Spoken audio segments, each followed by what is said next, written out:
Today I'm going to be changing the oil on this 2005 Honda Rancher 400. First thing, I like to loosen up the fill cap. Just set it on there.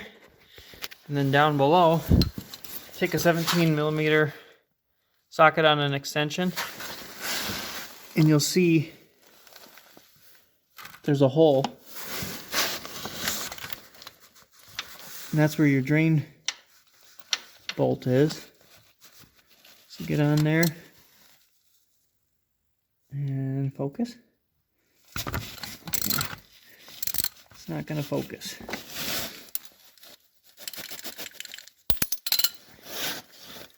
Alright.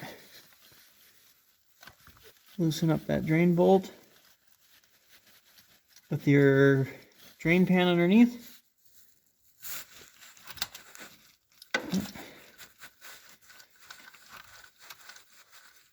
Oh. There it goes. And just let that drain. While that's draining, clean off your drain bolt. Spray a little brake cleaner on there. Clean her up. And it's supposed to have a crush washer. So if it's not on here, you're going to want to go and feel up in the drain hole and feel the block for the crush washer. This one just didn't have it. So somebody did it wrong, which makes sense because it was leaking. So, new crush washer. Once you have your new crush washer on there, and it's, again, you check to make sure it wasn't on the block. I like to just spray a little brake cleaner on the block to get any crap out of there. And then I'm going to feed this bolt in there by hand.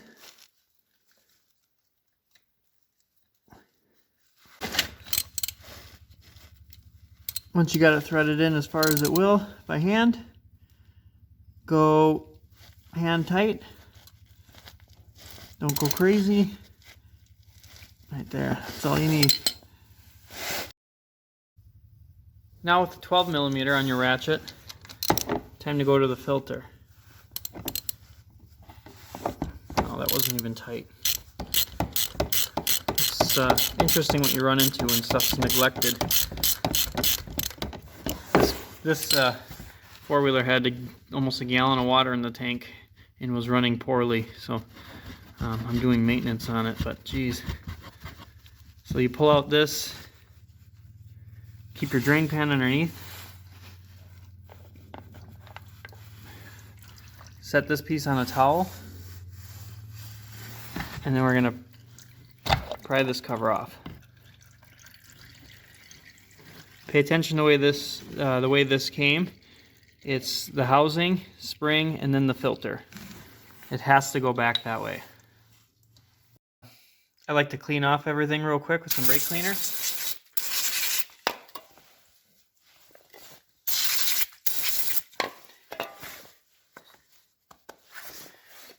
And then you're going to want to take this O-ring, and if it's in good condition, you can replace it. Take some used oil out of your drain pan and coat that O-ring, as well as this large O-ring on here. Coat the whole thing with oil.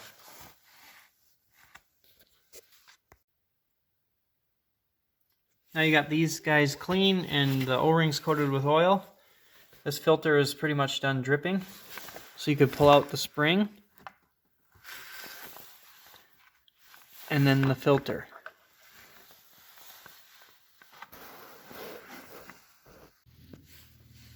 Now that you got the filter out, it's time to replace it with the new one. I kind of had trouble finding a quality replacement, but I did find this K&N KN111. I trust them, so that's what I'm going to go with. So this one has the exact same design on both sides, so it doesn't matter which way you put it. What matters is that you put the spring in on the outside with the housing. So I assembled this long bolt thing through here and with the spring. I'm just going to bring it over as an assembly and then push it in here. You can hear that O-ring seat, and then you're going to want to thread this one in.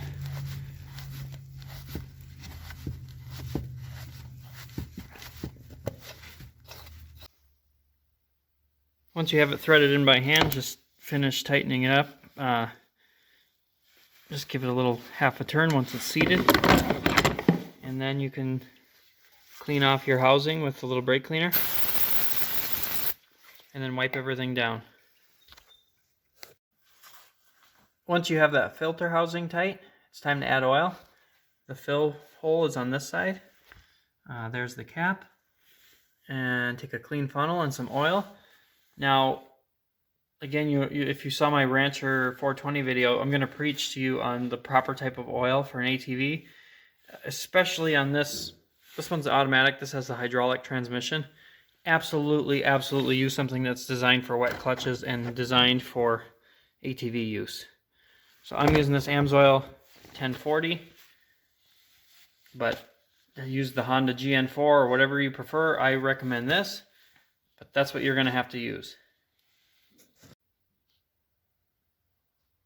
Oil capacity is 2.8 quarts after you change the oil and filter. So I'm going to dump in about 2.5 quarts and start it up and let it idle for a little bit, shut it off, and check the level. I added just over 2.5 quarts. Pull this guy out, pop it in your empty, and take a little oil from inside your funnel and wipe it on this O-ring here on your cap. And that way it's nice and oiled up. We're gonna pop the cap back on, tighten it up.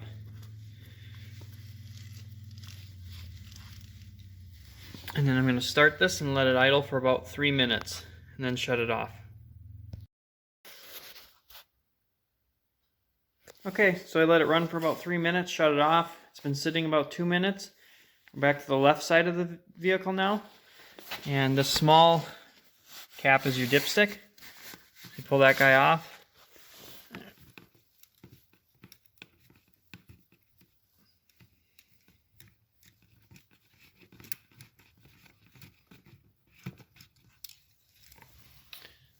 Pull out your dipstick and wipe it off. And then on Hondas, you don't thread it back in, you just set it in. And then you pull it out. And that's your oil level. See, it's a little low, it's right between the marks. So I'm gonna go ahead and probably add the rest of that quart. Maybe a little shy of the 3 quarts. So I added a few more ounces. Pulled out the dipstick, wiped it off. I just set it back in, pull it out,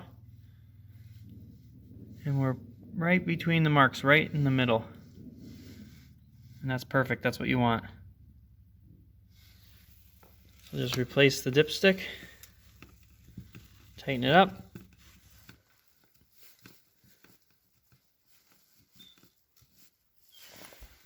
And that's it. There's a blurry engine cover.